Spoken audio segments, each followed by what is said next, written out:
Let us pray. Great God and Father, we know that we rely on you for all of our understanding. 하나님 아버지, 우리가 이해하는 모든 것은 하나님께 근거하고 있다는 사실을 기억합니다.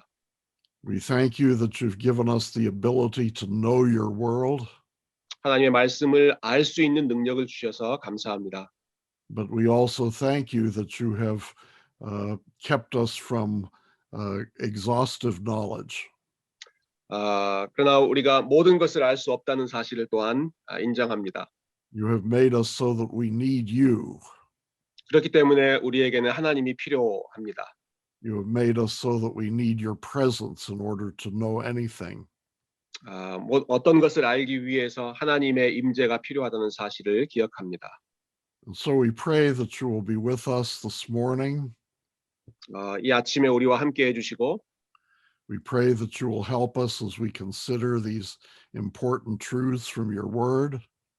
하나님 말씀에 대한 중요한 진리들을 깨닫게 하시고 And we pray that what we learn today may help us to learn and understand many other things in the future. 앞으로 알아야 할 많은 것들도 오늘의 내용을 통해서 도움받게 하여 주옵소서. I pray for each student here, 한 사람 한 사람을 위해서 기도합니다. for each one in our class, 우리 수업의 모든 학생들이 that you will enable them to carry out the calling that you have given to them. 하나님께서 주신 소명을 잘 감당할 수 있도록 도와주십시오. We pray all of this in Jesus' name and for his sake. 예수님의 이름으로 기도합니다. 아멘. Amen. Okay, let me ask again, are there any questions that have come out of your discussion that you'd like to take up here? 네, 혹시 토론 과정에서 나왔던 질문들이 있으시면 먼저 다루고 강의로 들어가겠습니다.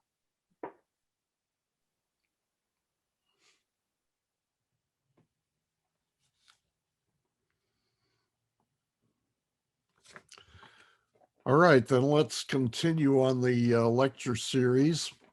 네, 그러면 우리 강의를 계속하죠. To review the big picture, 네, 큰 그림을 다시 한번 생각해 보겠습니다.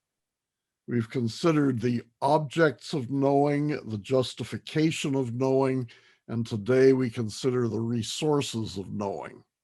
네, 지난 시간에는 지식의 대상이 되는 것들 생각해 봤고요. 그리고 지식의 우리가 아는 것을 정당화하는 그러한 내용들을 살펴봤고요. 오늘은 우리가 알 수 있는 리소스, 자원들을 생각해 보겠습니다. This is a triad, an example of our triperspectival approach. 세 가지 관점으로 가르치는 내용의 또 세 가지 삼각형이라고 볼 수 있는데요. 또 다른 삼각형이요. The objects of knowing, the things that we know, represent the situational perspective. 우리가 삶의 대상이 되는 것은 상황적인 관점과 연결되고요. The justification of knowledge represents the normative perspective. 예, 지식을 정당화하는 것은 규범적인 관점과 연결되고요. And the resources of knowing represent the existential perspective. 예, 지식을 위한 자원들은 우리의 실존적인 관점과 연결됩니다. The resources of knowing are those faculties within ourselves that enable us to know. 지식을 위한 자원들이라고 하는 것은 우리가 무언가를 알 수 있도록 도와주는 우리들 안에 있는 능력들을 말합니다. We sometimes call these intellectual faculties. 우리는 이것을 지적인 능력들이라고 부르기도 합니다. So let's look at your lecture outline, Roman numeral 4. 예, 여러분 아웃라인에 로마 숫자로 4번을 보시면 좋겠습니다. Under Roman numeral 4, there are a number of these resources for knowing. 예, 요 아래에 여러 가지 종류의 자원들이 이제 언급되는데요. First, by way of introduction, 예, 서론적으로 먼저 다루고 싶은 주제는요. knowledge is an activity of persons. 지식은 무언가를 안다는 것은 한 개인의 인격적인 활동이라는 사실입니다. We sometimes talk about knowledge by computers and knowledge by artificial intelligence. 컴퓨터나 인공지능이 가진 지식에 대해서 우리가 말할 때가 있는데요. But computers need to be programmed by persons. 그러나 컴퓨터도 한 개인에 의해서, 한 사람에 의해서 프로그램 되어야 하고요. And artificial intelligence needs to be programmed by persons. 역시 AI도 마찬가지로 사람의 도움이 필요합니다. So knowledge is essentially the work of persons. 이런 면에서 볼 때 지식은 기본적으로 본질적으로 사람의 활동, 한 인격의 활동인 것이죠. Our God is personal, 하나님은 인격적인 분이시고 tri-personal, in fact. 사실 세 위격이 계시는, 세 인격이 계시는 분이시죠. And God is the original knower. 하나님은 근원적인 최초의 아시는 분이십니다. As I mentioned to you once, God knows everything. 하나님은 모든 것을 알고 계십니다. God knows everything exhaustively. 하나님은 모든 것을 완전하게 알고 계십니다. He knows everything first by knowing himself. 그런데 모든 것을 아실 때 그분 자신을 아심으로써 모든 것을 아십니다. And he knows by knowing his works. 그리고 그분께서 하신 일들을 보심으로써 또한 아십니다. He knows the universe that he has made exhaustively. 그분께서 만드신 온 우주를 전체적으로 모두 알고 계십니다. And he has made human beings as persons. 그리고 인간을 인격적인 존재로 만드셨습니다. He has made human beings to know things in the image of his knowledge. 그분의 지식을 반영하는 이미지로서 인간도 무언가를 아는 존재로 만드셨습니다. And so Adam and Eve knew what God wanted them to do. 그래서 아담과 하와는 하나님께서 그들이 무엇을 하기 원하시는지를 알았습니다. And they had a personal knowledge of God as he walked with them in the cool of the garden. 그리고 에덴 동산을 거닐 때 하나님을 인격적으로 아담과 하와는 알았습니다. He enters into many personal relationships with us. 하나님께서는 우리와 여러 가지 인격적인 관계 안으로 들어오셨습니다. He is not only the supreme being, he is our Father. 하나님은 최고의 존재이실 뿐 아니라 우리의 아버지이십니다. Knowledge, therefore, is always a dialogue between ourselves and God. 그런 면에서 지식은 언제나 하나님과 우리 사이의 대화라고 할 수 있습니다. God speaks to us and we respond. 하나님께서 우리에게 말씀하시고 우리가 거기에 반응합니다. God reveals himself in the world and we respond to that. 하나님께서 세상 속에서 그분 자신을 계시하시고 역시 우리가 거기에 대해 반응합니다. And this is why yesterday I emphasized the existential perspective. 이러한 이유에서 제가 어제 실존적인 측면을 강조했었던 것입니다. Knowledge is knowledge of the heart. 지식은 마음의 지식입니다. What that means is that it is the person who knows. 즉 무언가를 아는 한 개인의 역할이 중요한 것이죠. As we talk about the resources for knowing, it is the whole, let me start again. As we examine the resources of knowing, knowing is basically an act of the whole person. 앞으로 지식을 위한 자원들을 함께 논의할 텐데요. 안다라고 하는 것은 전인이 우리의 존재 전체가 연관되는 활동이라는 사실을 기억하면 좋겠습니다. Sometimes we speak as if sight comes from the eyes. 종종 우리는 시력이 눈을 통해서 나온다라고 이야기하는데요. But really it is not the eyes that see, it is the person that sees with his eyes. 그렇지만 그건 사실 눈이 무언가를 보는 것이 아니라 눈을 가지고 있는 한 개인이 무언가를 보는 것입니다. The same is true of the ears and of the other senses. 귀도 마찬가지고요. 다른 감각기관도 마찬가지죠. The same is true of the intellect. 우리의 지성으로 알게 되는 지식 역시도 마찬가지입니다. We sometimes say loosely that the intellect gains knowledge. 우리는 종종 우리의 지성이 무언가를 안다라고 착각하는데요. But it is the person who gains knowledge through the intellect. 그러나 사실은 지성을 가진 인간이 어떠한 지식을 습득하는 것이죠. So knowledge is an act of the whole person. 예, 지식은 한 사람의 인격 전체, 전인의 활동입니다. It is human beings who know things. 예, 인간이 무언가를 아는 것이죠. One way that the Bible expresses this is by talking about the heart. 성경이 이 점을 강조하는데요. 특별히 마음이라고 하는 주제를 이야기하면서 이 문제를 다룹니다. The heart uses a metaphor 네, 마음은 여러 가지 메타포 은유를 사용하는데요. metaphorically, it refers to the physical heart in the human body. 예, 은유적으로 사람의 신체적인 심장을 가리킬 수도 있죠. But that physical heart in the human body is often used as a metaphor of the person himself. 그러나 이 신체적인 마음이 사실은 한 사람 전체를 상징하는 은유적인 표현입니다.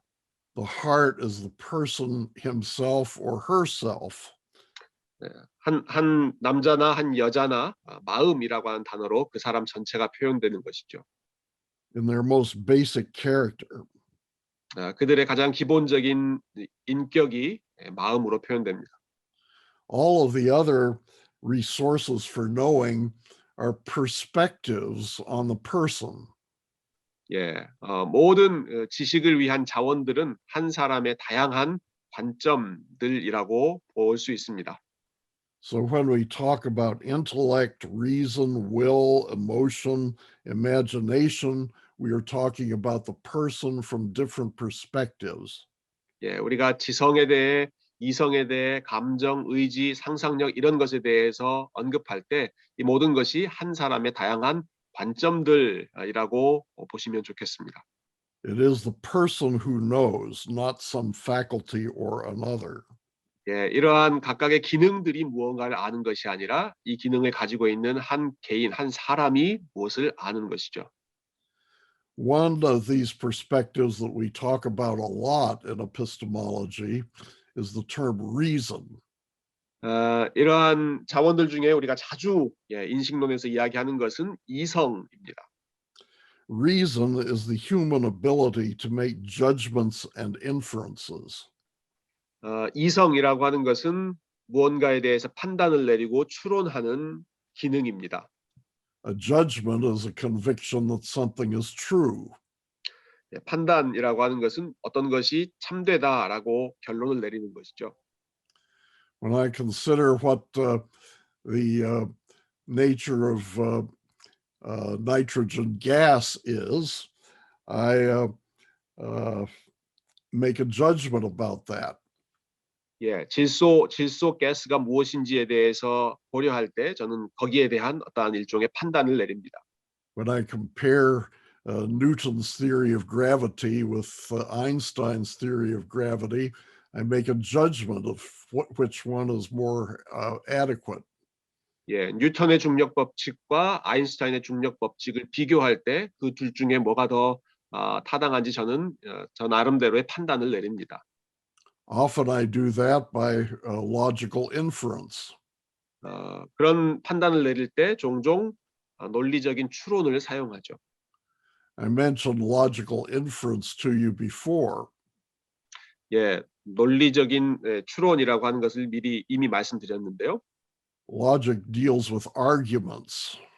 논리는 주장, 논증과 관련되죠. Not those arguments which constitute hostility between people. 사람들 사이에서 싸우는 그러한 아규먼트가 아니라 But when we talk about argument and logic, it is a simple process from premise to conclusion. 예, 논리에서 주장이라고 하는 것은 어떠한 전제에서 결론으로 도달하는 과정을 일컫습니다. Reason is the capacity for making judgments and arguments. 이성은 바로 이러한 논리에 도달하는 또 추론하는 그런 과정입니다. This is clearly one way in which human beings are superior to other life on earth. 이 이성이라고 하는 것을 가지고 있다는 사실이 인간이 다른 존재에 비해서 우월하다는 하나의 증거인데요. Animals understand quite a lot of things, but they don't construct arguments. 동물들도 여러 가지 정보들을 습득하지만 그것을 하나의 체계로 argument로 만들지는 못합니다. It's a nice question as to whether animals have reason. I won't get into that here. 동물들도 이성을 가지고 있는가라는 부분은 좀 좋은 질문인데요. So there's a lot of discussion over the role that reason plays in theology. 신학과 관련해서 이성이 어떠한 역할을 하는지에 대한 많은 논의가 있어 왔습니다. There are some people who are rationalists who believe that reason takes is the supreme authority. 합리주의자들은 이성이 가장 중요한 역할을 한다고 강조했습니다. I have indicated earlier to you that this is not the Christian view. 제가 이전에 말씀드린 것처럼 그러한 합리주의는 올바른 관점이 아니다 말씀드렸습니다. But we certainly don't want to say that Christian truth is irrational. 그렇지만 동시에 우리는 기독교 신학이 비합리주의적이다라고 말하지 않습니다. We certainly don't want to say that Christian truth is contrary to reason. 우리는 기독교 신학이 이성과 대비된다, 대조된다라고 말하고 싶지도 않습니다. So we want our theology to be rational, but also to be scriptural. 우리의 신학은 합리적인 동시에 성경적이어야 합니다. But scripture is our criterion of truth. 성경이 진리의 기준이 되는 것입니다. Scripture is what determines the proper use of reason. 성경이 이성을 올바로 사용하는 것을 결정합니다. And so reasoning at its best is scriptural understanding. 이성을 최고로 가장 잘 사용하는 것은 결국 성경적으로 생각하는 것입니다. To understand the world according to reason is to understand it according to scripture. 이성에 따라서 세상을 이해하는 것은 결국 성경을 이해하는 것입니다. Because the highest rules governing reason are in scripture. 왜냐하면 이성을 통제하는 최고의 권위가 바로 성경이기 때문입니다. Our obligation is to think God's thoughts after him. 우리가 해야 할 의무는 하나님의 생각을 하나님을 따라서 생각하는 것이죠. That's what it means to seek the wisdom of God as opposed to the wisdom of the world. 이것이 바로 세상의 지혜와 대조되게 하나님의 지혜를 추구하는 것인데요. So the primacy of reason for Christians is the same as the primacy of scripture. 이런 면에서 볼 때 신학에 있어서 이성이 우위에 있다, 우선적이다라고 하는 것은 결국 성경이 우선적이다라고 하는 말과 같습니다. But there are other means by which we gain knowledge besides reasoning. 그러나 우리가 추론하는 것 이외에도 지식을 아는 여러 가지 방법들이 있습니다. One of them I have listed as capital D on your outline. 여기 아웃라인에 제가 D에 언급한 부분인데요. I call it perception and experience. 저는 이것을 인식, 지각과 경험이라고 하는 말로 설명해 보았습니다.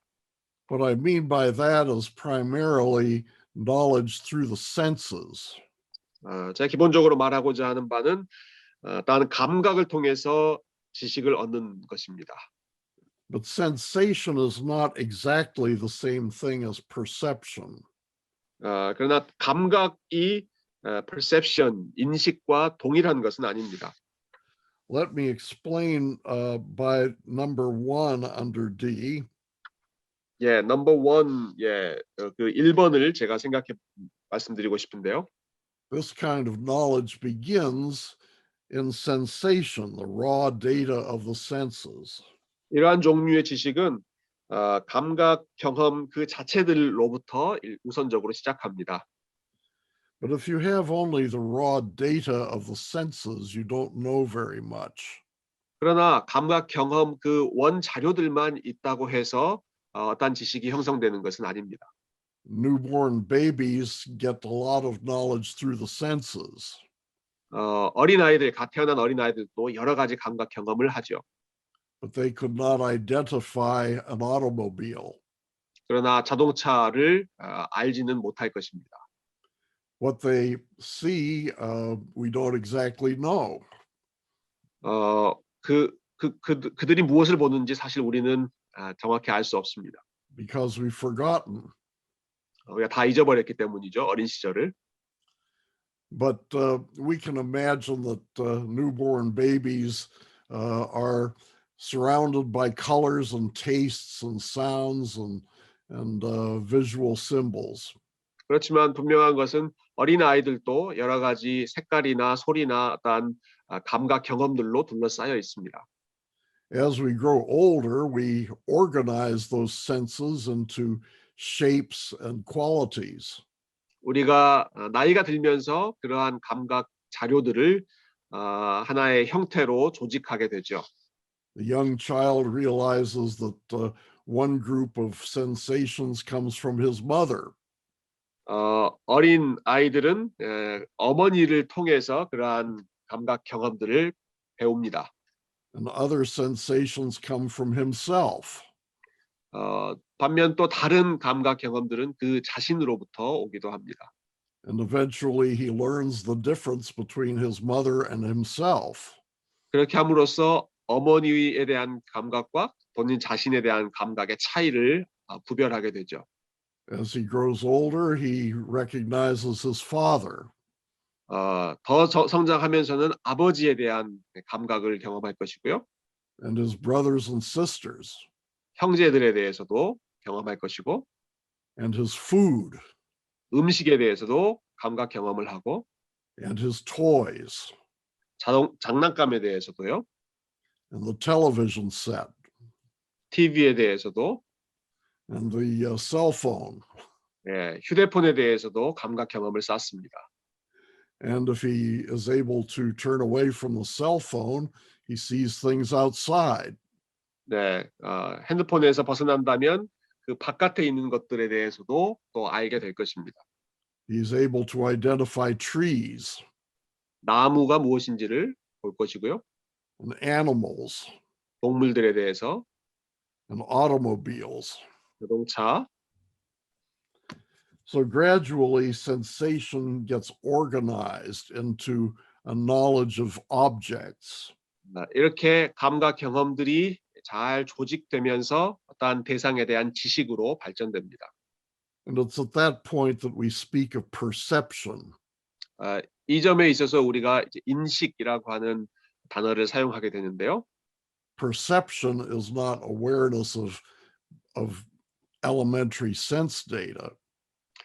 인식이라고 하는 것은 단순히 어떤 감각적인 자료들을 아는 정도가 아닙니다. In perception, we learn to identify things. 인식은 그 대상을 아는 것이죠. And so we talk about hearing my mother. 어머니의 소리를 듣는다는 부분을 생각해 보십시다. Seeing my dog. 강아지를 보는 것. So perception is sensation organized to see objects. 인식은 어떤 대상에 대한 감각들이 조직화되어 있는 것입니다.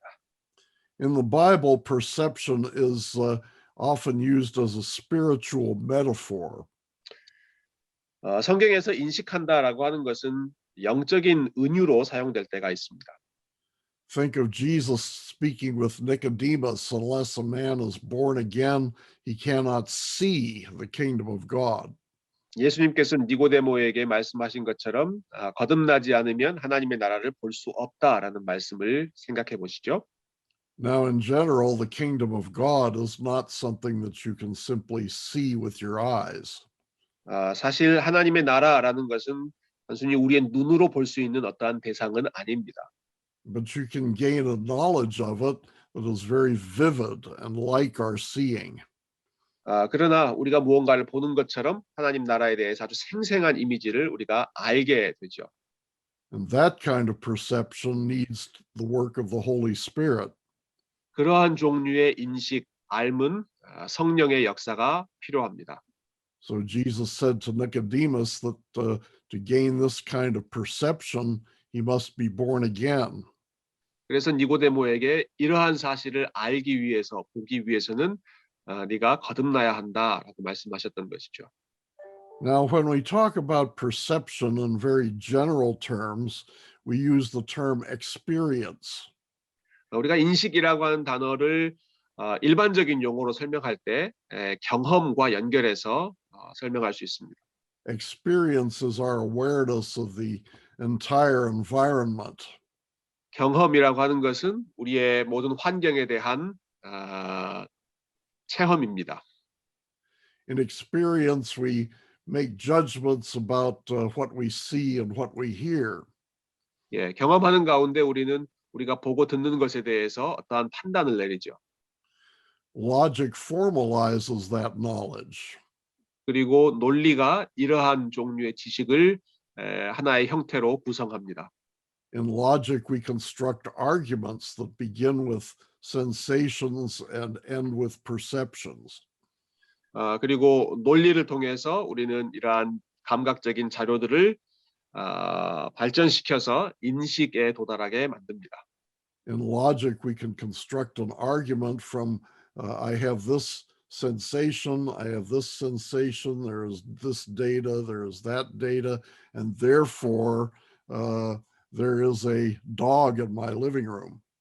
예, 이러한 경험, 저러한 경험들을 종합해서 결론적으로 우리 거실에 강아지가 있다라고 하는 주장까지 논리가 발전시키죠.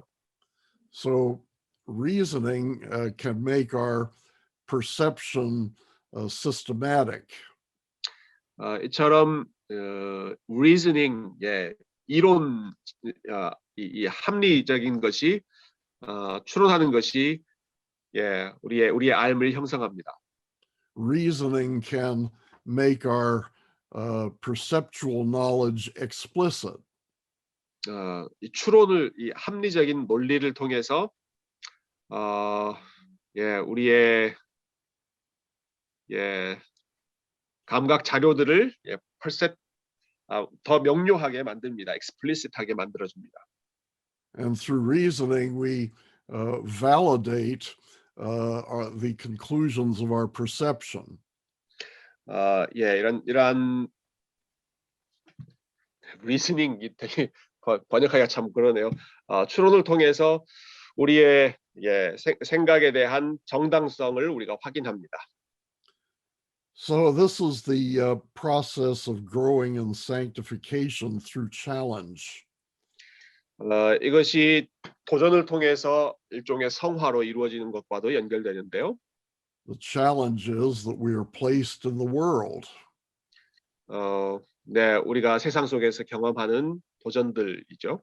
And we're responsible for understanding the world.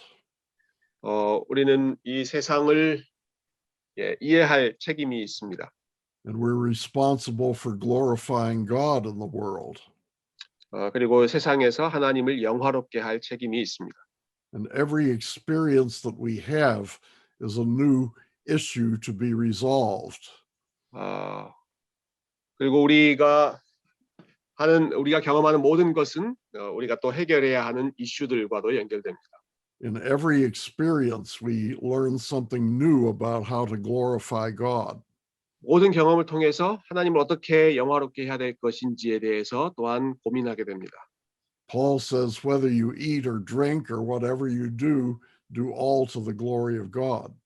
예, 바울은 먹든지 마시든지 무엇을 하든지 모든 것을 하나님의 영광을 위해서 하라고 말했습니다. Eating is one challenge. How do I do this to the glory of God? 예, 먹는 것을 통해서 어떻게 하나님을 영화롭게 할 수 있는지 To answer that question, I must be able to perceive my food. 먼저는 그 음식을 인식해야 하고요. And indeed, I may do some reasoning about my food. 그리고 음식에 대해서 논리를 발전시켜야 하고요. I want it to nourish me, 그리고 그것을 통해서 영양을 흡수해야 합니다. but I don't want it to put on too much weight. 그러나 너무 살이 쪄서는 안 되죠. So this is the process by which I relate God's law to the world that He's made. 이러한 방식으로 하나님께서 이 세상에 주신 법칙들과 연결됩니다. Let's consider the section under E. Appropriately, E is for emotion. 예, 이는 이제 감정에 대한 부분인데요. But emotion is part of our epistemological equipment. 감정은 우리가 인식론을 배우는 데 있어서 중요한 부분입니다. We talked about that yesterday under the category of existential justification. 지난 시간에 실존적인 정당화라는 부분에서 다뤘던 내용과 연결해 보죠. And I told you yesterday that we should not despise emotions or feelings. 감정, 정서 이런 것을 무시해서는 안 된다고 말씀드렸습니다. I indicated yesterday that feelings are a way of describing what we know. 감정이 우리가 알고 있는 어떠한 것을 묘사하는 방식이라고 말씀드렸습니다. When I feel hot, I conclude that it is hot. 제가 무언가 뜨거운 것을 느꼈을 때 뭐가 뜨거운 것이 있다고 결론을 내립니다. When I feel sad, I conclude that there is something that is making me sad. 슬픈 감정을 느꼈을 때 뭔가 슬픈 일이 일어났다는 것을 알게 되죠. Now, the Bible has a lot to say about emotions and feelings. 성경은 감정에 대해서 무척 많이 말합니다. People sometimes say that the Bible is only interested in facts, not feelings. 어떤 사람들은 성경은 사실에 관심이 있지 감정에 관심이 있지 않다라고 말하기도 합니다. But that is not true. 그러나 그건 사실이 아닙니다. Think of Philippians, where Paul says not to be anxious. 바울이 아무것도 염려하지 말라라고 했던 빌립보서 말씀을 생각해 보십시오. Anxiety is a kind of emotion that Paul is forbidding. 예, 근심, 두려움이라고 하는 것은 바울이 금지했던 감정입니다. He is concerned about our feelings. 바울은 우리의 감정에 대해서 관심을 가지고 있었던 것이죠. And so he says, be anxious for nothing. 그래서 아무것도 염려하지 말라라고 권면했던 것입니다. And let me remind us at this point that the opposite of being anxious is praying. 제가 여러분들께 말씀드리고 싶은데요. 예, 염려의 반대는 기도라고 하는 사실을 기억하시면 좋겠습니다. Be anxious for nothing, but in everything by prayer and supplication with thanksgiving, let your requests be made known to God. 아무것도 염려하지 말고 오직 모든 일에 기도와 간구로 너희 구할 것을 감사함으로 하나님께 아뢰라 말씀했죠. Often in the Psalms, we read that we should rejoice. 종종 시편에서 우리는 기뻐하는 감정을 발견합니다. I don't think that joy is only an emotion. 저는 기쁨이라고 하는 것이 유일한 감정이라고 생각하지 않습니다. But there is a large emotional component in joy. 이 기쁨 안에 여러 가지 종류의 또한 요소들이 들어 있습니다. And we have many exhortations in Scripture to be joyful. 성경에는 기뻐하라는 권면의 말씀이 참 많이 있습니다. Ultimately, we are joyful because God has created us and redeemed us. 하나님께서 우리를 창조하셨고 구원하셨기 때문에 궁극적으로 우리가 기뻐해야 합니다. Uh, Number two, under E, Scripture does not teach that the intellect is more fallen or sanctified than feelings or vice versa.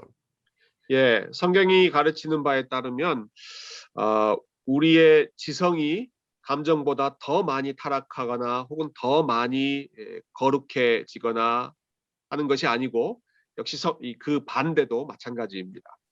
Through the whole history of theology, theologians have sometimes emphasized the intellect and disparaged the emotions.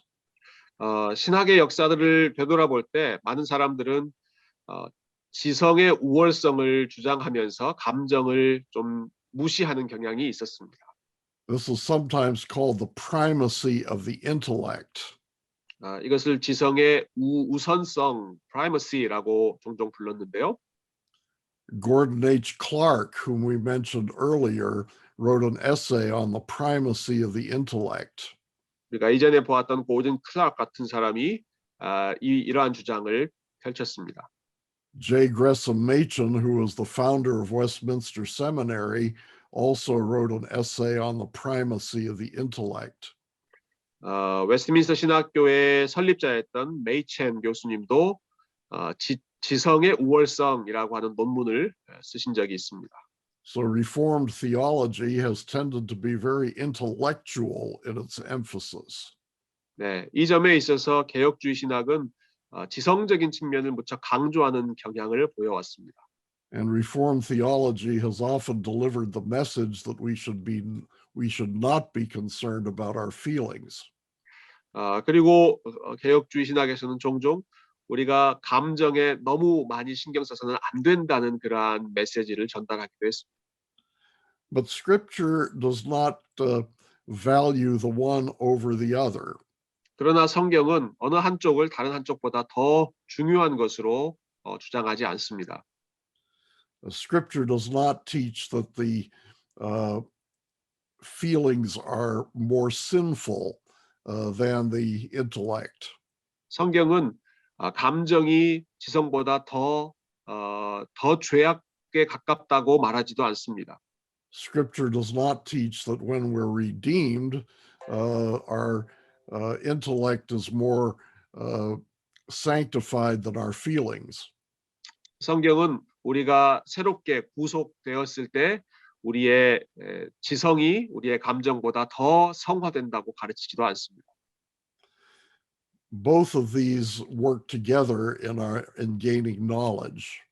지성과 감성 이 두 가지는 함께 역사에서 우리로 하여금 무언가를 알게 도와줍니다. In fact, they are not all that different. 사실 이 두 가지는 그렇게 크게 다르지 않습니다. When I go out and I see a dog in the street, I confess that as an intellectual statement. 제가 밖에 나가서 강아지를 보았다라고 했을 때 그것은 하나의 지적인 진술일 수도 있는데요. But that is essentially a statement of my perceptions. 그러나 그것은 제가 본 저의 인식의 진술일 수도 있습니다. And my perceptions come upon me as a feeling. 그리고 그 인식이 저에게 하나의 감정으로 다가옵니다.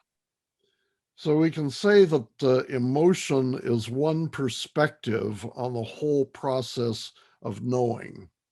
이런 면에서 볼 때 감정은 우리가 무언가를 아는 그 전체 과정에 있어서 하나의 관점을 차지한다고 볼 수 있겠습니다. Feelings are always involved in knowing. 감정은 느낌은 우리가 무언가를 아는 데 있어서 항상 관계가 있습니다. Yesterday, I talked to you about cognitive rest. 어제 인지적인 안식이라고 하는 개념을 여러분들께 말씀드렸는데요. When I'm seeking to know something and believe that I've come to the end of my quest, I describe that as cognitive rest. 제가 무언가를 알려고 하고 이만큼이면 됐다라고 만족하게 될 때 그것을 인지적인 안식이라고 표현했죠. That is a feeling of conviction. 그것은 일종의 확신을 갖는 감정입니다. That is the feeling that my task is completed. 내가 추구하는 작업이 끝났다라고 하는 감정입니다. That is my feeling that in my quest of knowledge, I already know. 지적인 추구를 내가 이미 알았다라고 하는 것을 보여주는 느낌입니다. So it is not wrong to say when I come to a conclusion, I feel that that is true. 제가 어떠한 결론에 이르렀을 때 내가 이러이러하다고 느낀다라고 말하는 것은 그렇게 잘못된 일이 아닙니다. Of course, when I come to a conviction, my intellect is almost always active. 물론 어떠한 결론에 이르렀을 때 저의 지성이 아주 중요한 역할을 차지하는 것은 분명한 사실입니다. Sometimes there's some argument going on below the surface. 그러나 때때로 어떠한 논증은 표면에 드러나지 않고 그 밑에서 진행되기도 합니다. Often, though, I cannot describe my own reasoning. 때로는 내가 나의 논리적인 그 주장을 알지 못하는 무의식적인 경우도 있습니다. So what I experience is a feeling of conviction. 그런 경우 제가 경험하는 것은 일종의 확신하는 느낌, 감정이죠. My next statement on the outline, our emotions are a datum that we must take account of in seeking to know something. 예, 그 아웃라인에 보시면 우리의 감정은 무언가를 알고자 할 때 고려해야 하는 데이터이다. 이러한 말씀을 제가 드렸는데요. Let's imagine that as a scientist, I am examining a substance. 제가 어떠한 과학자를 생각한다고 한번 가정해 보십시다. I am trying to understand what that substance is. 그 주제, 그 물질이 무엇인지 제가 검토하는데요. But my emotion toward it is that that substance is something ugly. 근데 저의 감정은 그 물체가 아주 추한 것이다라고 느낍니다. So part of my intellectual analysis is to ask the question of why does it look ugly? 그렇다면 저의 지성은 거기에 반응해서 왜 이 물체는 이렇게 어글리하게 보이는가라고 하는 질문을 던지겠죠. Why do I feel that way about it? 왜 내가 그것에 대해서 이와 같은 방식으로 느끼는가 질문할 것입니다. It could be that there's something wrong with my feelings. 어쩌면 저의 감정에 잘못된 부분이 있을 수도 있습니다. It could be that I'm missing something. 제가 뭔가를 놓치고 있기 때문일 수도 있습니다. Or it could be that my feeling is a clue to the true nature of the substance. 혹은 제가 느낀 그 감정이 그 물체에 대한 그 본질에 대한 정확함을 오히려 보여주는 단서가 되기도 합니다.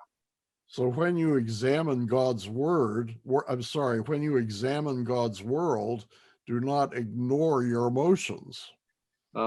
따라서 여러분께서 하나님의 말씀을 하나님의 세상을 검토할 때 여러분의 감정을 무시하지 마십시오.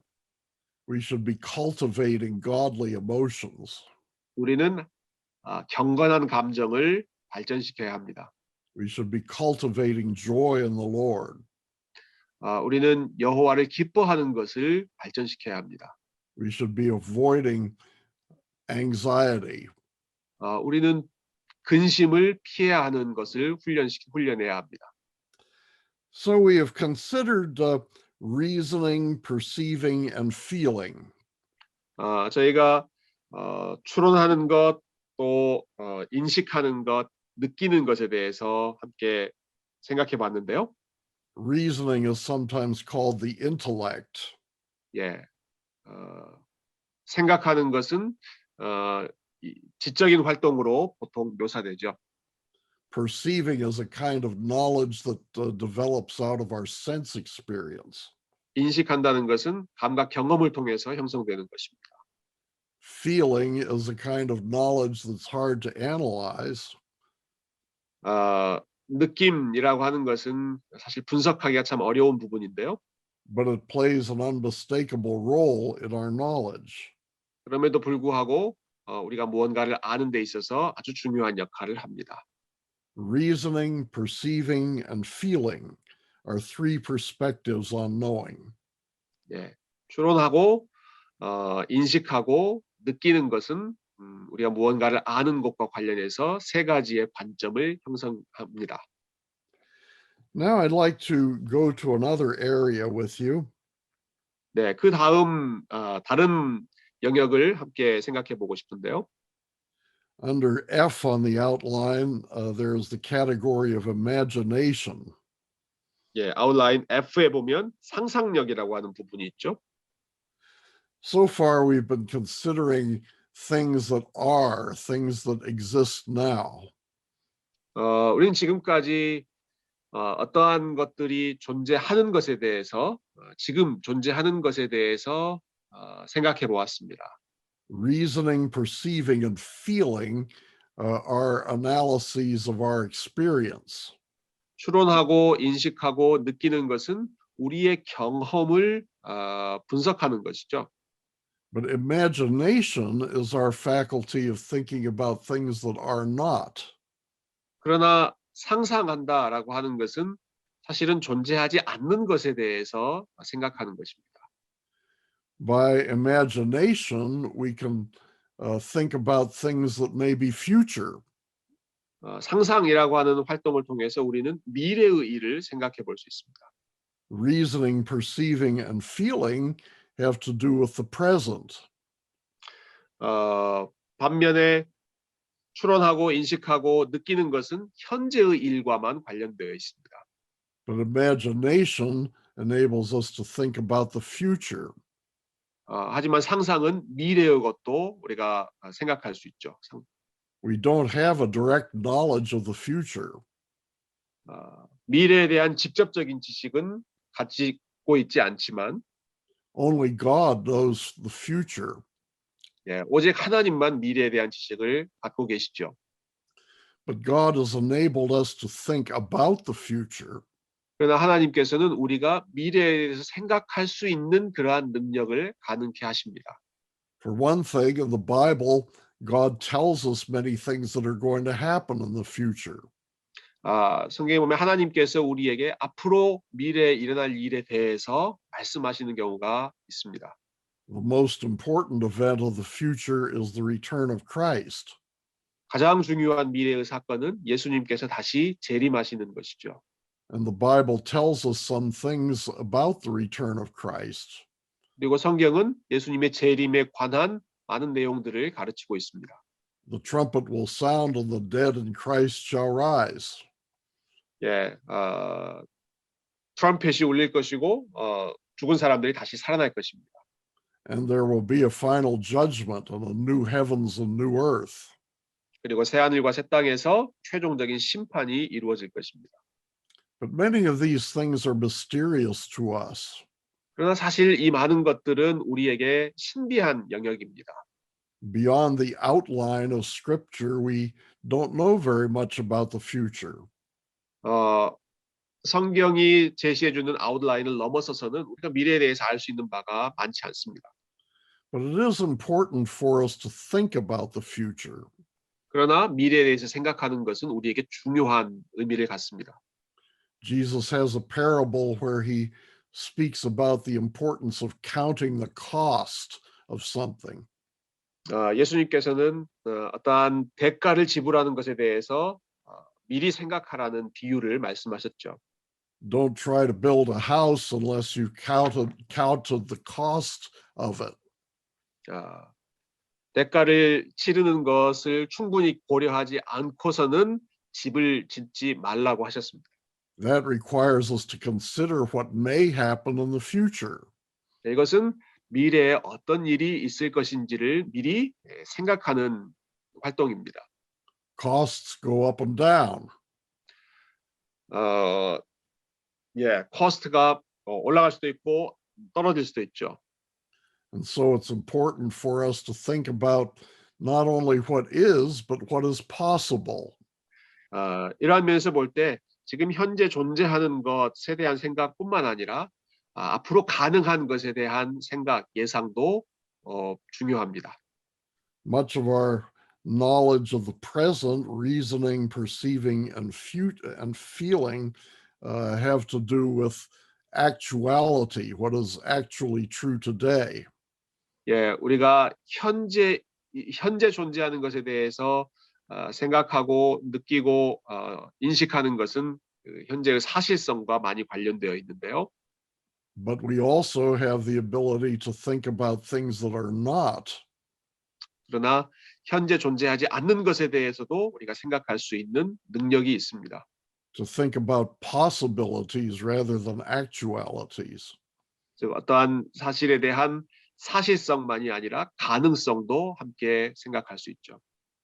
And the faculty of imagination is one of the good gifts of God for that purpose. 그리고 이렇게 상상할 수 있다는 능력은 하나님께서 우리에게 주신 좋은 선물입니다. Now, imagination can be a path toward error. 예, 상상력이 상상한다는 것 때문에 예, 오류로 빠질 수도 있는데요. In the Old Testament, we read that people who worship idols are worshiping their evil imaginations. 구약 성경에서 우상을 섬겼던 사람들은 악한 상상력에 빠졌던 사람들이죠. That means that the idols are not gods. 우상들은 하나님이 아니었습니다. Idols are the product of human imaginations. 우상들은 인간의 상상력의 산물이었습니다.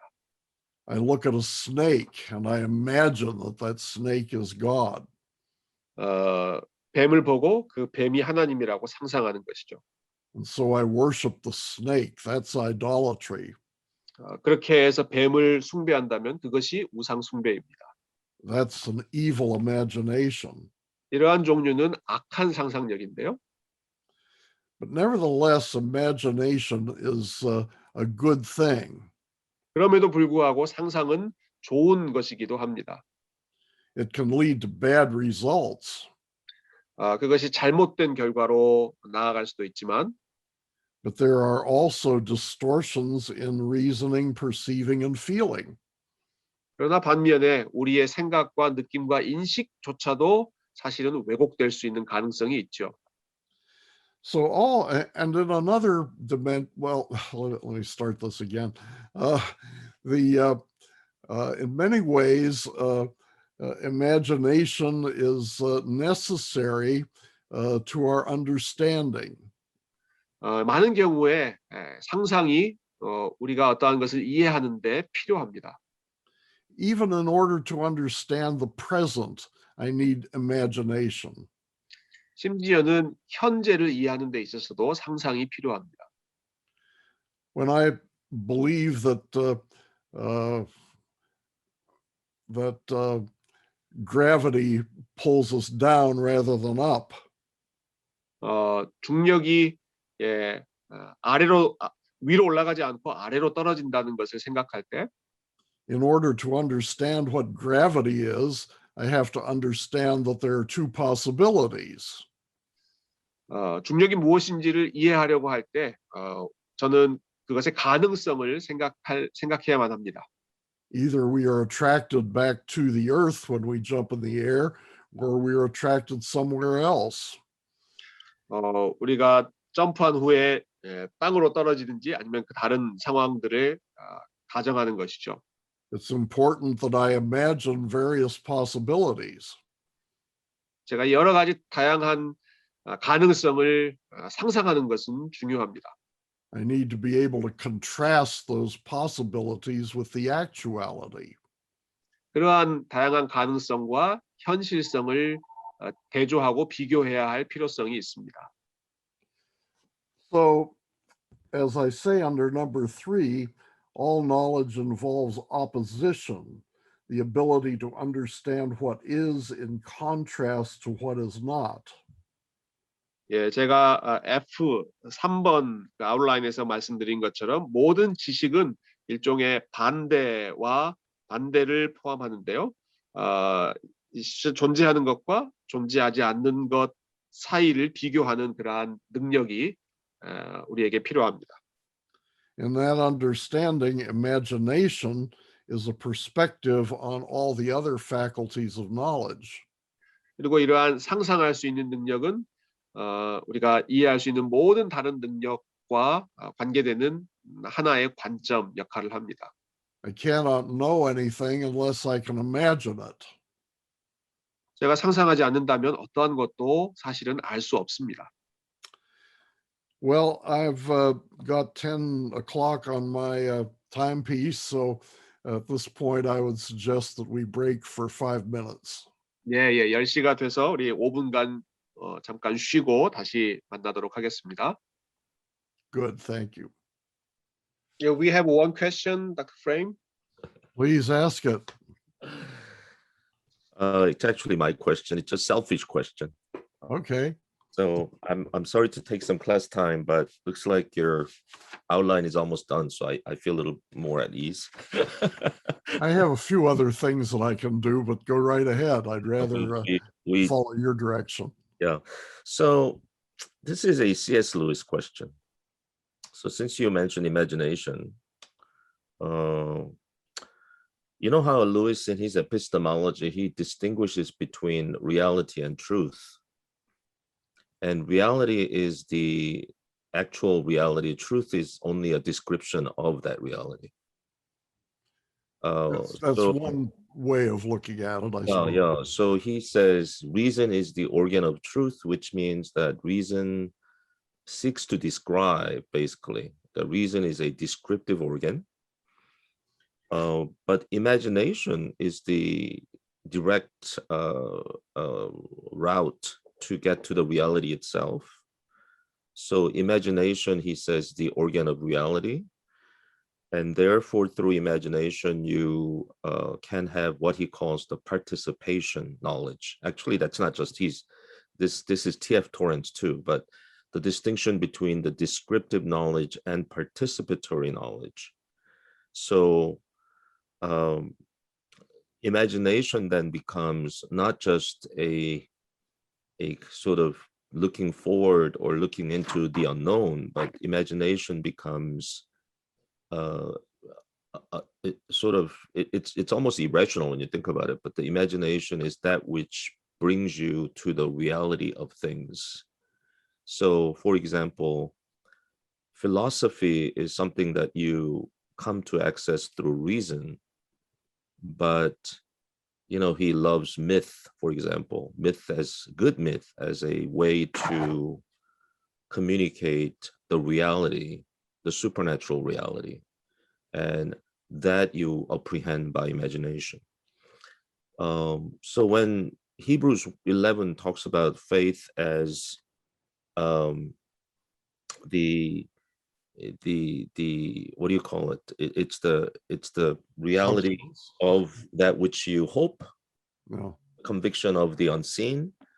So that's more in the realm of the imagination. But you know, the way you ended the lecture, the first part, is that imagination is, in a sense, it's a perspective to knowledge, and I think I understand that as well. For example, knowledge begins with imagination, in a sense, right? Because even in science, you reach theory from hypothesis, and hypothesis is a lot of imagination.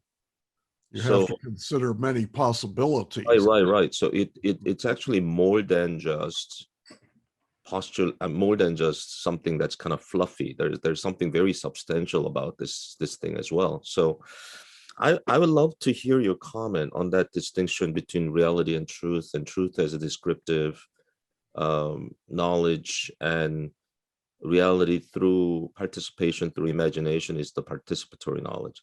Can I translate this for the students so that they? 예, 제가 좀 개인적으로 좀 관심 있는 질문을 좀 던졌는데요. 시간이 좀 아깝긴 하지만 특별히 이제 C.S. 루이스의 인식론을 보면 어떤 진리의 영역과 실제의 영역을 좀 구분을 해요. 그래서 실제는 실제고 진리는 실제에 대한 설명이다 이렇게 표현을 하거든요. 그래서 이성은 이 설명을 위한 도구이라면 상상력은 실제의 참여적 경험을 위한 도구이다 이렇게 얘기를 합니다. 그래서 이미지네이션이 없이는 사실은 설명만 알 뿐 실제에 도달할 수 있는 그러한 어떤 참여를 할 수 없다. 그래서 상상력과 이성을 거의 뭐 동등하다 못해 이미지네이션이 도리어 앞서야 되는 것처럼 얘기를 하는데 또 이제 제가 마지막에 붙인 얘기는 한편 생각해 보면 모든 지식은 상상력으로부터 시작한다. 왜냐하면 과학도 어떠한 그 이론, theory에 도달하기 전에 hypothesis, 그죠? 그 theory를 형성하기 위한 hypothesis를 한다면 사실 그것은 상상력의 영역이기 때문에 상상력의 의미가 굉장히 지대하지 않나. 근데 사실 우리 교수님 강의 끝날 때 상상력도 하나의 지식의 퍼스펙티브라 얘기했을 때 사실은 굉장히 이 가능성이 좀 보였기 때문에 제가 이런 질문을 던졌습니다. 오케이? Okay, you want me to respond now? Yes. Yes, all right. Uh, I'm not sure that I agree with his distinction between reality and truth. 사실 저는 이 실제와 그 진리에 대한 구분에 동의를 하는 것 같지는 않습니다. But to some extent, all of these philosophical truths, or I'm sorry, all of these philosophical terms are somewhat flexible as to their definitions. 그러나 또 생각해 보면 이런 여러 가지 지금 철학적인 용어를 사실은 사용하고 있는데 이런 것들은 상당히 유연하게 사용될 수 있는 단어들이라고 생각합니다. We've been using terms like intellect, emotion, imagination, and will. 뭐 예를 들면 뭐 지성이라든지 의지라든지 뭐 상상력이라든지 이런 것들 말이죠. We use these words in our discussions, but usually we don't have a precise definition in mind. 이런 단어들을 사용하지만 사실 우리가 사용할 때 아주 정확한 정의를 갖고 쓰진 않는 것 같아요. So one writer will define a term one way, and another writer will will define it a different way. 예, 학자들이 글을 쓸 때 자기 식대로 정의를 정의해서 쓰는 경우들이 많습니다.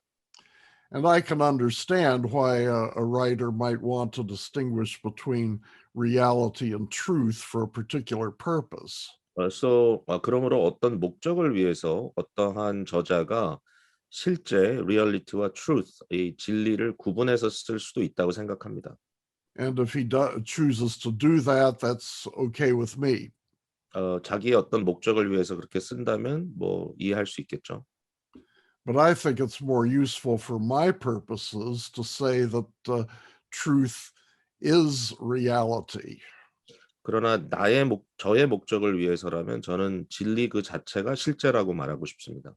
When I attain the truth, I am attaining the truth about reality. 내가 어떤 그 진리를 갖게 된다면 그것은 실제에 대한 진리이기 때문에 There is no other truth except truth about reality. 어, 실제에 대한 진리 외에 또 다른 어떤 진리가 있겠습니까? Reality is an ontological concept, while truth is an epistemological concept. 차이가 있다면 실제는 존재적인 개념이고요. 진리라고 하는 것은 인식론적 진리라고 단어라고 말할 수 있겠습니다. 개념이라고 말할 수 있겠습니다. Reality is the reality of God and the creation. 실제는 하나님의 실제 그리고 피조 세계의 실제이겠죠. Reality is what God really and truly is and what the world truly is. 하나님이 실제로 진실되게 어떤 분인가, 세계가 진실되게 어떤 존재인가. Truth has to do with the knowledge of reality. 그러면 이 진리라고 하는 것은 실제에 대한 지식이겠죠. I have a true idea when that idea agrees with reality.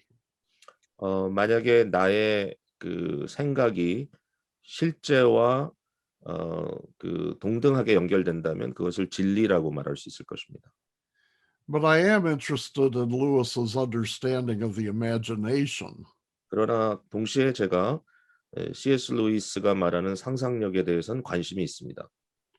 The imagination is aware of many things that our reasoning is not aware of. 사실은 제가 생각할 때 상상력을 통해 의식할 수 있는 영역이 이성을 통하여 의식할 수 있는 것을 초월할 수 있다고 생각합니다. 그걸 넘어갈 수 있다고 생각합니다. Imagination is often very closely related to feeling. 상상력은 사실은 감정하고도 굉장히 가깝고요. When we have feelings about something, often we feel a great sense of mystery about what it is.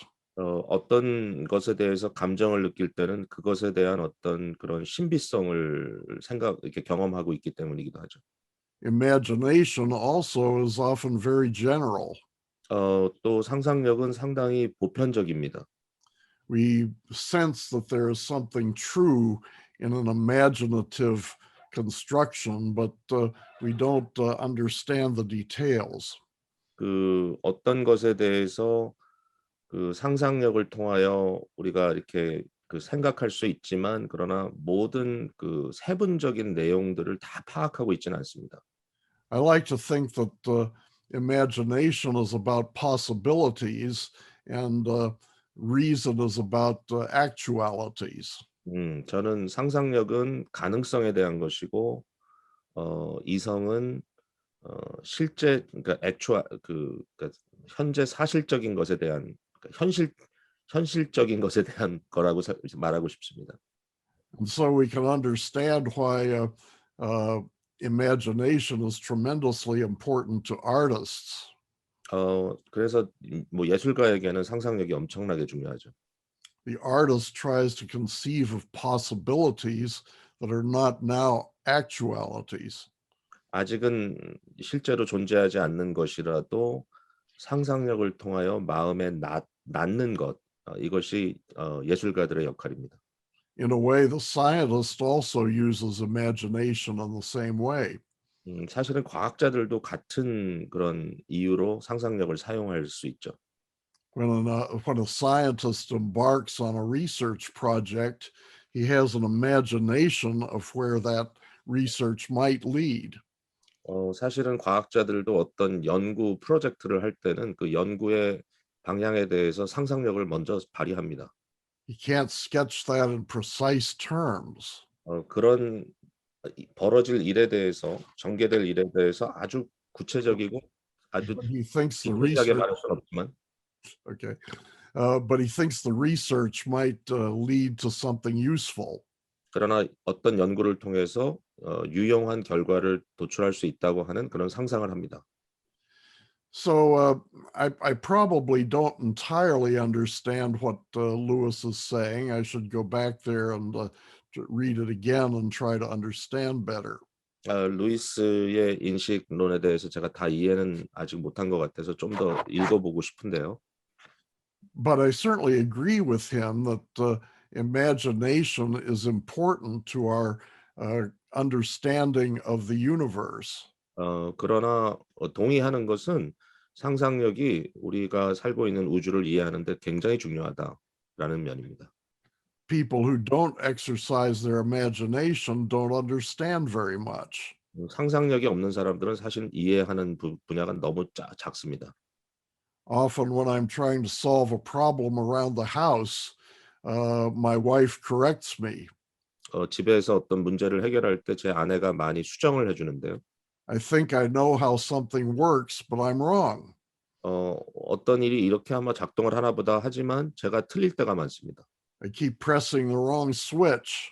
잘못된 스위치를 만지고 And then my wife comes to me and says, "Don't you have any imagination?" 그럼 와이프가 와서 하는 말이 당신은 도대체 상상력이 그렇게 없느냐. All you can think of is pushing the switch. 스위치를 누를 생각만 하는구나. But there are other ways of making it work. 다른 방법으로 해결할 수도 있는데 And if you had some imagination, you could do that. 좀 상상력이 있다면 잘 할 수 있을 텐데 그렇게 얘기합니다. So I tend to have less imagination than my wife, 제 아내보다는 제가 상상력이 적은 것 같습니다. although I've written more theological books than she could write. 제 아내보다는 신학적인 책은 제가 훨씬 많이 썼지만요. That's just one practical example of how imagination is important in our practical lives. 아주 실천적인 삶 속에도 상상력이 중요하다는 하나의 예를 들어봤습니다. Is that enough? Yeah, we'll talk about it in person. Okay, that's good. Well, bring to me again what do you talk about in person? I mean, with you, you and Okay, me. all right. We could have a C.S. Lewis discussion sometime in the future. Oh yes, there are C.S. Lewis clubs that get together to talk about Lewis. Yeah. So okay. 죄송합니다. Lewis was a philosopher before he became a Christian apologist. 루이스는 그 변증가 이전에 철학자였는데 I would like to actually say, I did my dissertation on C.S. Lewis, if you remember, but you are one of the few Reformed theologians, conservative side, that actually takes Lewis seriously. So you included him in the British thinkers in your anthology. So I do appreciate that. I read Lewis when I was in high school and was very impressed by his work. 저는 고등학교 때 루이스를 읽고 굉장히 아주 감명을 받았던 기억이 있습니다. Yeah. Okay, thank you. Well, we've been talking about the various human faculties that God has given us for knowing.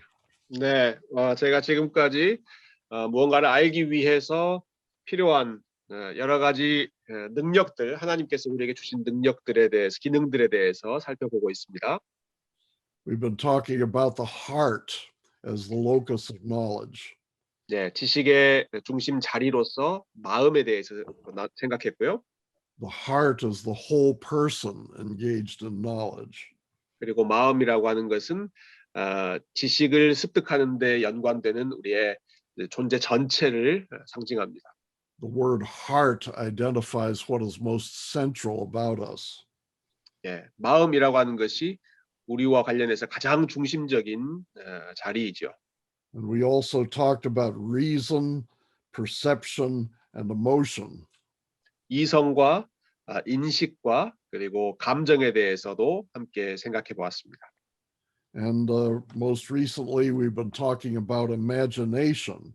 그리고 바로 직전에는 상상력에 대해서 생각해 보았습니다. Let's look at G on our outline, which is will. 아웃라인의 G에는 이제 의지에 대한 부분을 생각해 보고 싶은데요. Many philosophers have divided human nature into intellect, will, and emotions. 많은 철학자들은 인간의 지적인 능력을 지성, 감정, 의지 이렇게 세 부분으로 나눴습니다. In this, the intellect is what thinks, the will is what chooses, and the emotions are what feel. 예, 지성은 뭔가를 아는 것이고, 감정은 뭔가를 느끼는 것이고, 그리고 의지는 무언가를 선택하는 능력이죠. We shouldn't think about these three as separate things that are revolving around in our heads. 이 세 가지를 각각 분리되어 있는 어떠한 기능으로 우리 머릿속에서 계속 이렇게 돌아다니는 분리되어 있는 기능으로 생각하지 않았으면 좋겠습니다. Especially, we shouldn't think of them as having a battle within us. 특히 이 세 가지가 서로 경쟁하면서 무엇이 더 우선적인지를 이렇게 경쟁하는 것으로 보지 않았으면 좋겠습니다. In some philosophy, the intellect is at war with the will. 어떤 철학자들은 지성이 의지와 싸운다고 생각했는데요. And the intellect and the will are at war with the feelings and emotions. 또 그러한 것들이 감정과도 또 충돌하고 싸운다고도 보았습니다. But that's not the biblical position. 그렇지만 이러한 생각, 경쟁적인 생각은 성경적인 입장은 아닙니다. Intellect, will, and feelings are best thought of as perspectives. 예, 지성과 감정과 의지는 우리의 정신의 다양한 관점들로 보는 것이 가장 좋을 것입니다. Each is a way of thinking of the whole person. 한 사람을 전인을 생각하는 하나의 방법, 관점으로 보는 것이죠. The intellect is the person thinking. 지적인 사람이 생각하는 것이고요. Emotions are the person feeling. 감정은 어떤 사람이 느끼는 것이고요. And the will is the person choosing. 역시 의지도 사람이 무언가를 선택하는 것입니다. Each of these influences the others. 각각의 기능은 서로에게 영향을 끼칩니다. If I am going to make choices, I have to have some intellectual comprehension. 제가 무언가를 선택하려고 할 때는 어떠한 것에 대한 이해력이 필요합니다. I need intellectual comprehension to understand what I'm choosing between. 두 가지 선택지 사이에서 무언가를 고를 때 이해력이 필요하죠. 뭔가를 아는 지식이 필요합니다. And my intellect tells me what enables me to understand the roots of my feelings. 그리고 저의 지성은 또한 제가 무언가를 느끼는 것의 뿌리가 무엇인지를 또 가르쳐 주기도 합니다. And to make an informed choice, I need intellectual understanding. 어떠한 것을 올바로 선택하기 위해서는 그것에 대한 충분한 지식이 필요하죠. Now, the intellect also depends on choices. 그런데 지식이 또한 선택에 의존하기도 합니다. When I'm reasoning, I have to choose what I'm going to reason about. 제가 무언가를 생각하고자 할 때 저는 When 여러 I, 가지 중에 무엇을 생각할 것인지를 선택합니다. when I'm reasoning, I have to choose which arguments to use. 또 제가 무언가를 추론할 때 어떠한 논증 방식을 취해서 생각할 것인지를 선택하기도 합니다. When I'm reasoning, I need to choose which logical principles to use. 또 제가 추론할 때 어떠한 논리 원칙을 선택해서 추론할 것인지를 또한 고릅니다. So the right way to use the intellect is to incorporate it with the will and the feelings. 즉 이렇게 올바르게 생각하고 올바르게 추론하는 것은 감정과 의지의 부분을 함께 포함시키는 것입니다. And the right use of the will presupposes intellectual understanding of my possible choices. 그리고 의지를 올바로 사용하기 위해서는 그 지적인 지식을 또 올바로 사용해야 되는 것이 선행되어야 합니다. Remember what we were just saying about the imagination as perceiving possibilities. 상상이라고 하는 것이 여러 가지 가능성에 대해서 생각하는 것이라고 말씀드렸던 것 기억하시죠? Choices are usually choices between more than one possibility. 선택지라고 하는 것은 한 가지 이상의 가능성들 사이에 존재하는 것입니다. So the will is dependent on the imagination. 이런 면에서 보면 의지도 상상력과도 연결되어 있다, 의존되어 있다라고도 볼 수 있겠죠. So I enter into this controversy of whether the intellect is more fundamental to knowledge than will or vice versa. 무언가를 아는 데 있어서 지성이 우선적으로 중요한가 아니면 의지가 더 중요한가 하는 논쟁이 있습니다. I'd prefer to say that these two are perspectively related. 저의 입장은 이 두 가지가 서로 관점적으로 상호 연결되어 있다는 입장입니다. Each involves the work of the other. 각각의 기능이 서로 반대쪽에 있는 기능과 연결되어 있어서 작용합니다. Intellect is always a choice. 지성은 언제나 선택과 관련되어 있습니다. Intellectual thought is a choice between rival interpretations of data. 왜냐하면 지적인 능력은 서로 경쟁하는 해석들 사이에서 하나를 선택하는 것이기 때문입니다. And the will is informed by the intellect as to what its choices are. 그리고 의지는 어, 선택지가 무엇인지에 대해서 지적인 능력을 통해서 정보를 공급받습니다. So the whole will of the intellect includes choices. 이처럼 예, 전체로 보았을 때 의지와 지성이 선택을 하는 데 있어서 함께 작용하는 것이죠. You can put it this way, the intellect includes the will. 지성이 의지를 포함한다라고 표현해도 좋겠습니다. And you can put it this way, that the will includes the intellect. 반대로 의지가 지성을 포함한다 이렇게 표현해도 좋겠습니다. So will, intellect, and feelings are not separate from one another. 또 지성이 의지가 감정과 서로 상호작용하지 분리되어 있지 않다고 보시면 좋겠습니다. These are perspectives on the whole work of the person's knowledge. 예, 한 사람의 지식에 있어서 이 모든 것이 서로 여러 가지 상호 관점으로 역사합니다. Again, in the Bible, knowledge is not the knowledge of a separate faculty. 성경에 따르면 지식은 이런 각각의 기능들에만 의존하는 분리되어 있는 것이 아닙니다. It's not the intellect that knows, it's the person who knows. 어떠한 지적인 능력이 아는 것이 아니라 그것을 가진 사람이 아는 것이죠. It's not the will that makes choices, it's the person that makes choices. 어떤 의지 자체가 선택하는 것이 아니라 그 의지를 가진 한 인간이 선택하는 것이고요. So I think the best way to look at it is that intellect, will, and emotions are perspectives on what the whole person does. 예, 한 사람이 행하는 그 모든 일에 다양한 관점을, 다양한 각도들을 지성과 의지와 감정이 함께 포함하고 있다고 보는 게 제일 좋겠습니다. These are alternative descriptions on what we do when we seek to know something. 우리가 뭔가를 알고자 할 때, 뭔가를 하려고 할 때 서로에게 대안이 되는 것이죠. Now let's look at habits and skills, section 8 on your outline.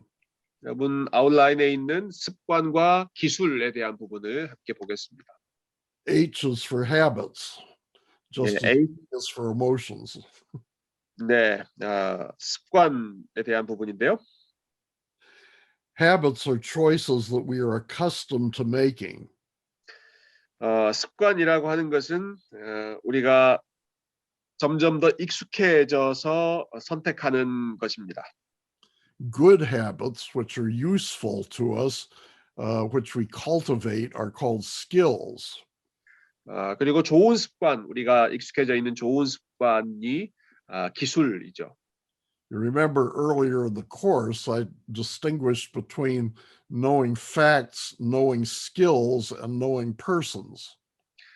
제가 이전에 수업에서 사실을 아는 것과 기술을 아는 것과 그리고 사람을 아는 것, 인격을 아는 것의 차이에 대해서 말씀드린 적이 있습니다.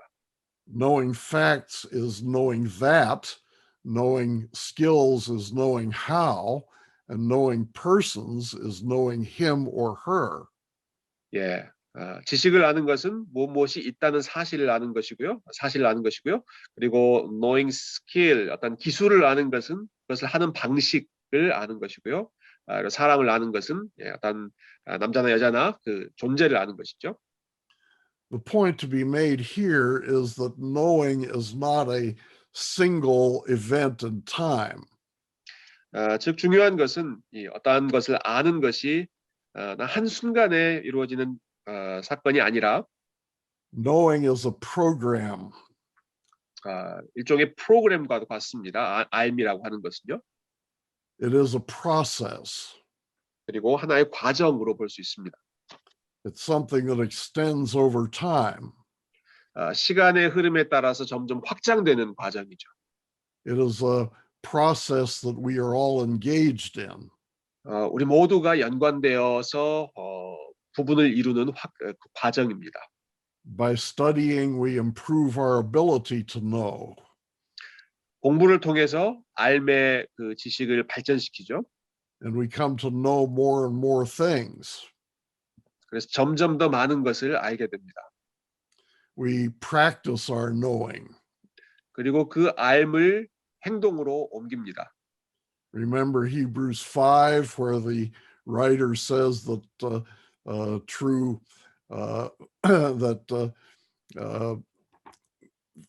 growth in understanding of the Bible comes through moral exercise.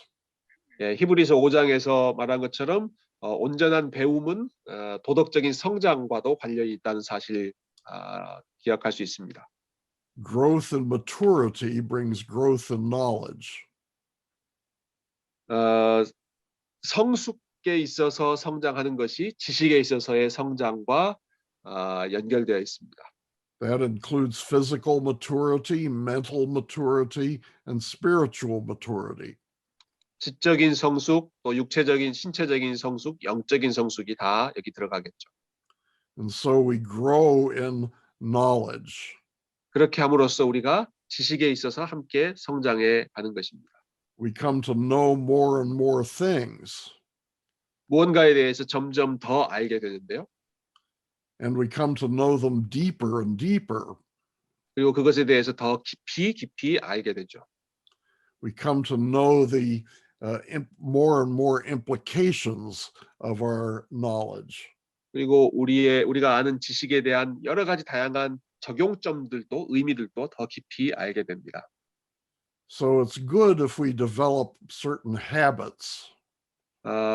어떠한 특정한 습관들을 잘 시키는 것은 유익한 일입니다.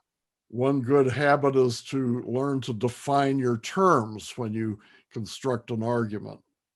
좋은 습관 중에 하나는요, 여러분이 논쟁을 발전시키실 때 용어들을 잘 정의하는 훈련입니다.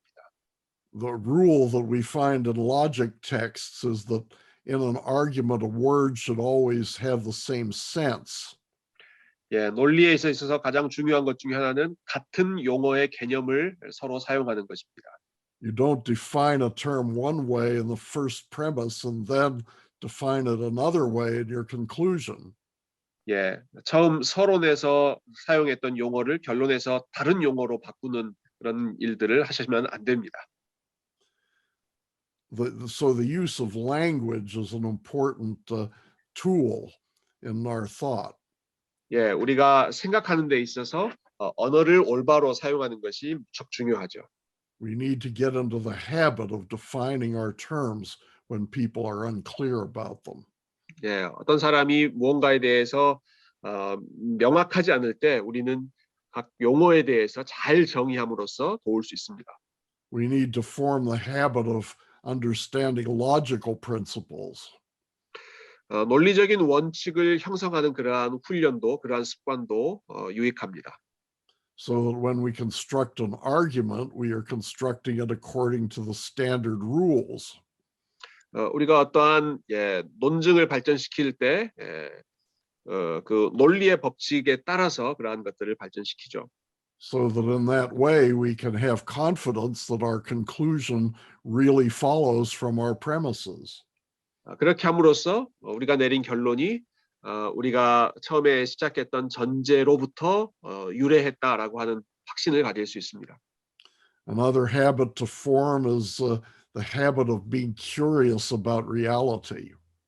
또 다른 좋은 습관은 현실에 대한 실제에 대한 궁금증을 계속 갖는 것입니다. This is the habit that alerts us to more possibilities. 더 많은 가능성들에 대해서 우리 자신을 열어놓는 훈련이죠. This is the habit that enables us to develop research projects. 또 다른 리서치 프로젝트를 시작할 수 있도록 우리를 자극하는 좋은 습관이 바로 이러한 호기심입니다. And habits yield skills. 그리고 이러한 습관은 기술로 발전됩니다. The more we're in the habit of developing logical arguments, the better we are at it. 우리가 이러한 논리적인 논증을 훈련하고 그것이 좋은 습관이 갖추어졌을 때 그것을 더 잘 사용할 수 있습니다. So that's simply a word about the importance of habits and skills, not just single uses of the intellect. 이처럼 지성적인 능력만 사용하는 것으로 충분치 않고 습관을 통하여 좋은 기술이 연마되는 것이 중요합니다. And the last category on the list is the category of intuition. 예, 이 마지막 부분에 있는 resource는 intuition, 직관인데요. I is for intuition, 예, I 부분에 해당하는 것입니다. just as H is for habits and E is for emotions. 예, H가 habit, 습관이고 E가 감정으로 우리가 이름 붙였던 것처럼요. When I was a seminary student, I used to have to find ways of remembering outlines. 예, 제가 신학교 학생이었을 때 이 아웃라인을 잘 암기하는 그런 방법을 훈련했는데요. Sometimes alphabetical coincidences like that are helpful. 예, 이렇게 알파벳 순서를 좀 연결하는 것이 저에게 도움이 됐습니다. Well, what is intuition? 직관이라는 건 무엇일까요? Intuition is when we know something, but we don't know how we know it. 예, 직관은 우리가 뭔가를 알긴 아는데 어떻게 그것을 알게 되었는지는 모르는 것입니다. Remember, Alvin Plantinga said that we can know things without having evidence. 알빈 플란팅가가 그렇게 말했죠. 우리가 무언가를 알지만 충분한 증거 없이 아는 경우가 있다. There are many things that we grow up believing, 예, 많은 것들을 우리가 결국 믿게 되는데요. but we don't have definite evidence for them. 그런데 분명한 증거 없이 믿게 되는 경우가 많이 있습니다. As a child, I believe that this man is my father. I believe that this woman is my mother. 예, 어린 아이들이 이 사람이 내 아빠고 이 사람이 내 엄마다라고 하는 것을 믿게 될 때, But if somebody asks me what's the evidence for that, I could not tell them.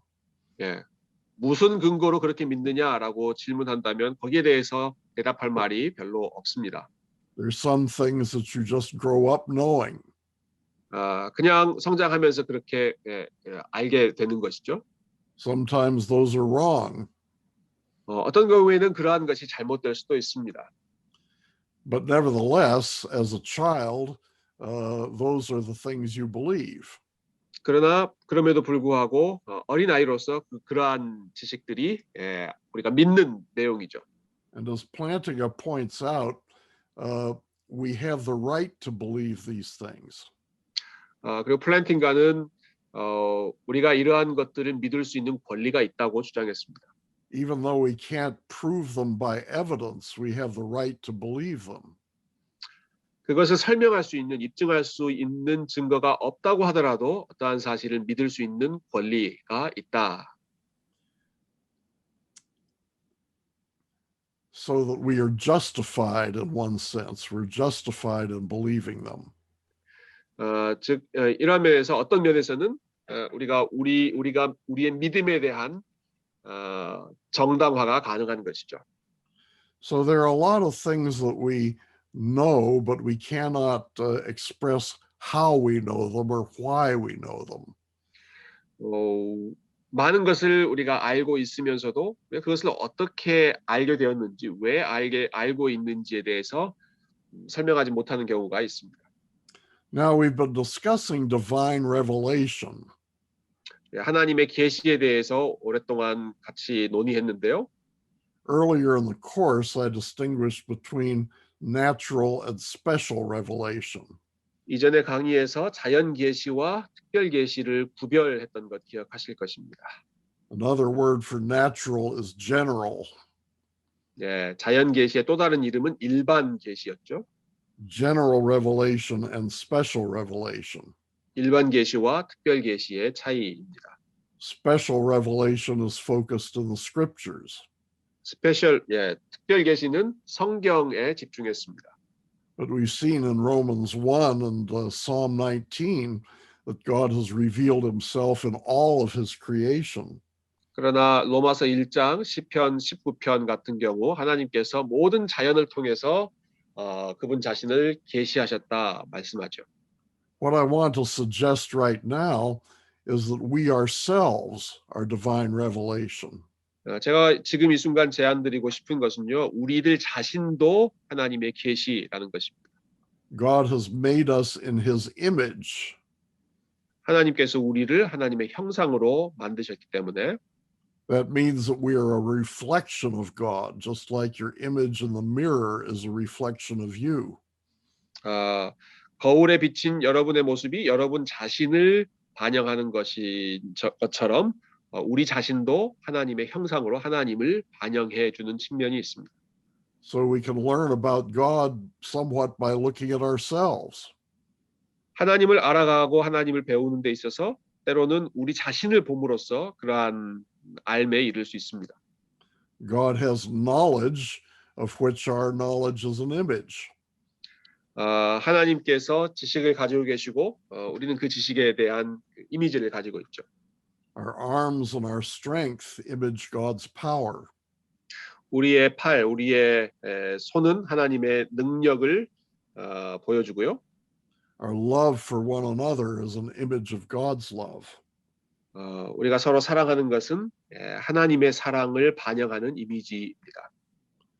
This knowledge does not require a process of reasoning. 이러한 지식은 일종의 그 추론하는 과정을 꼭 필요로 하지는 않습니다. In Romans 1, Paul says that it is absolutely universal. 로마서 1장에서 바울은 이러한 지식이 모든 사람에게 보편적으로 있다고 주장했죠. Everyone knows that God exists. 모든 사람이 하나님이 계신다는 사실을 압니다. Everyone knows his wisdom and power. 모든 사람은 그분의 지혜와 능력을 압니다. Even though many people could not begin to tell how they know that. 많은 사람들이 어떻게 그것을 알게 됐는지 말할 수 없다고 할지라도 Our fundamental knowledge of God is intuitive. 그런 면에서 볼 때 하나님에 대한 우리의 지식은 직관적이다라고 말할 수 있겠죠. It's a knowledge that's so fundamental that it goes into the deepest part of us. 하나님에 대한 그 근본적인 지식이 우리 내면의 아주 깊은 부분에 있는 것입니다. We cannot escape from it because we cannot escape from ourselves. 우리가 우리 자신으로부터 도피할 수 없는 것처럼 그 하나님을 아는 지식으로부터도 우리는 도피할 수 없습니다.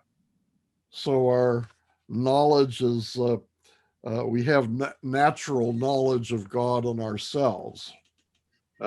즉 하나님에 대한 본성적인 지식을 우리 자신 안에 가지고 있습니다. I believe that when we're regenerated by the Holy Spirit, there is also intuitive knowledge that's given to us. 우리가 성령에 의해서 새롭게 거듭날 때 이러한 직관적인 지식이 또한 생긴다고 저는 믿습니다.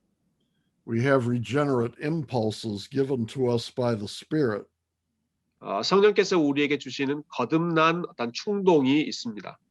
That is to say, we come to know God in a new way.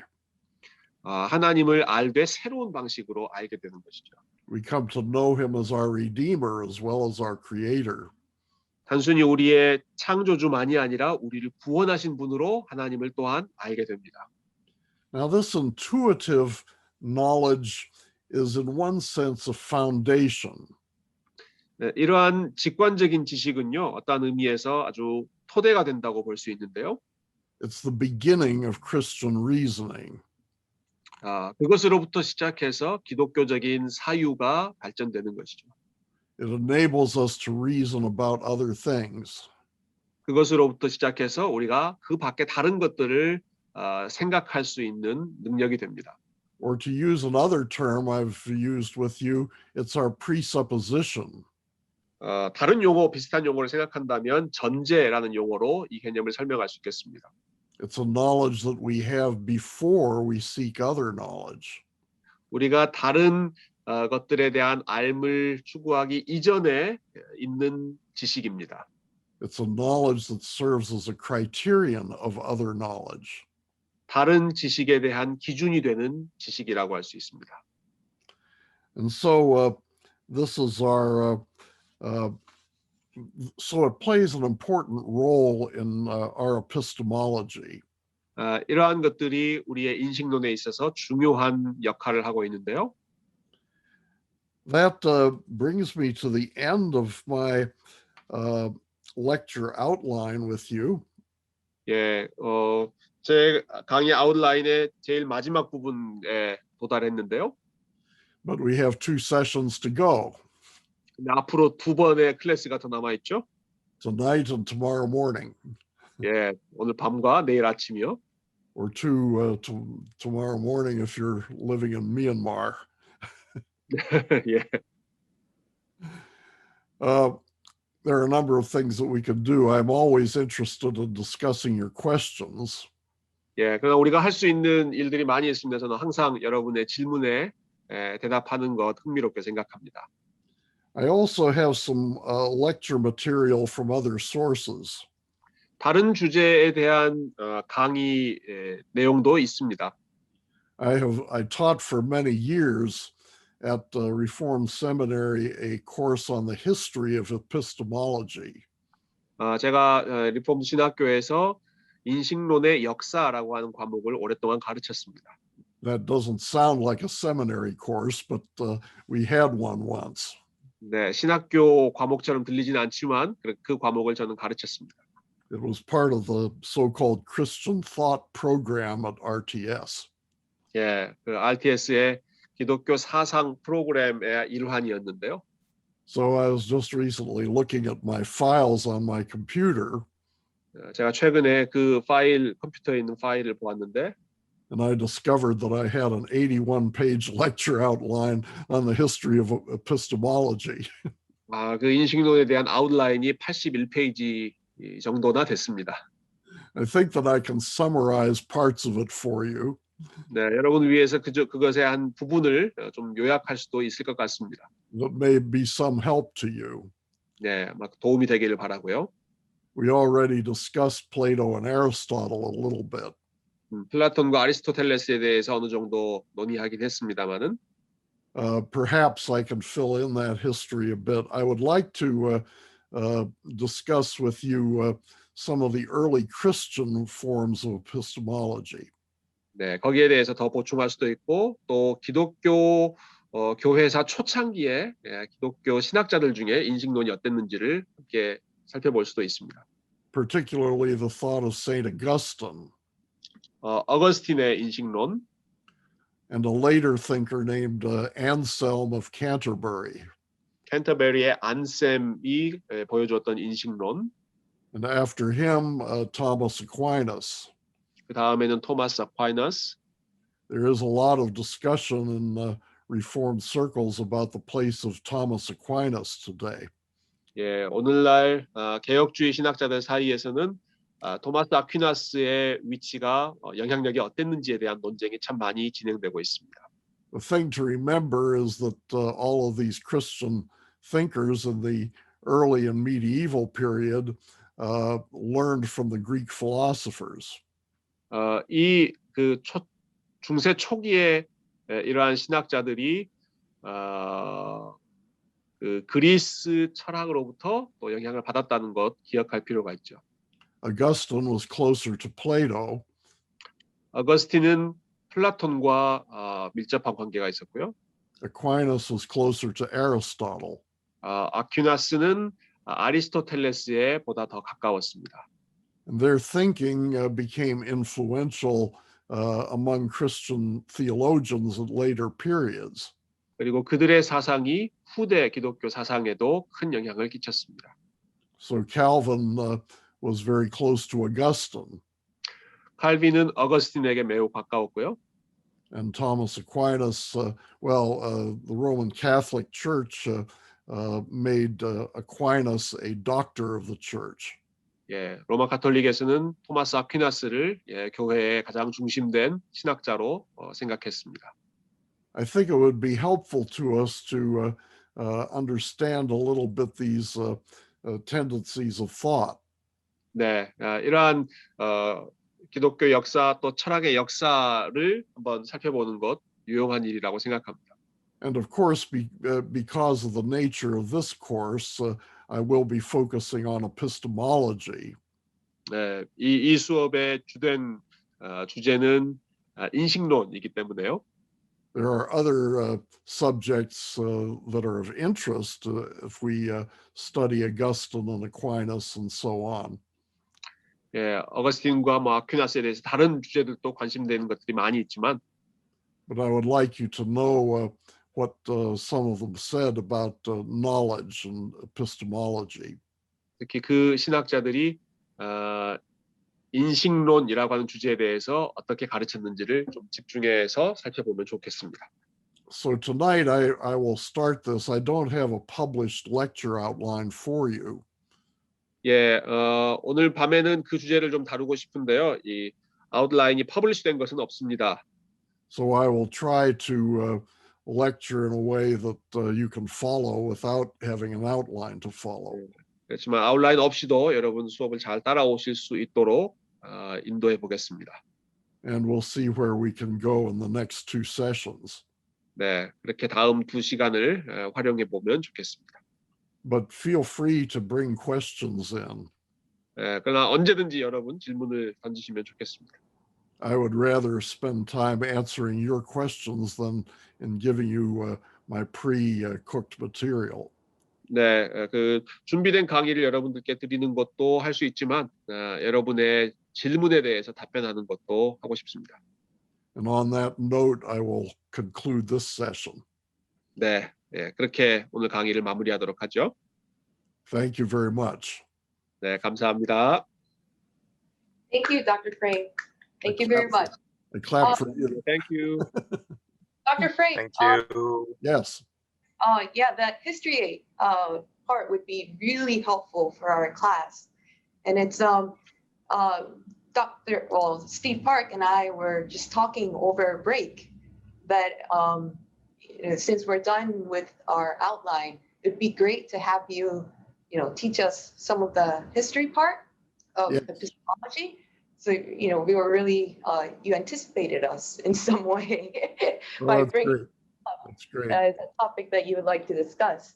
I know you would have, you must have a lot to say on that history part, but I think maybe the last hour or so, I think one topic that might be helpful for our class is to maybe discuss some of the pedagogical aspect of teaching epistemology, because since a lot of the students here are teachers, pastors, and I believe that they'll have opportunities or they'll be teaching courses on Reformed epistemology in their ministry settings. So if you could share maybe your wisdom, your experience on how you devise the class on epistemology, what are your emphasis, your methodology in teaching, I think that would be very helpful for the class as well. So if you could address that a little bit in your lecture, I think that would be great for the students. Okay, thank you for that. And I certainly will give that some thought. Thank Yeah, you. and it doesn't have to be the epistemology course. Any pedagogical advice that you can give would be good. Great. That's part of epistemology is teaching, That's true. helping other people know things. Right. Okay. Goodbye for now. Thank you. Okay, see you tonight.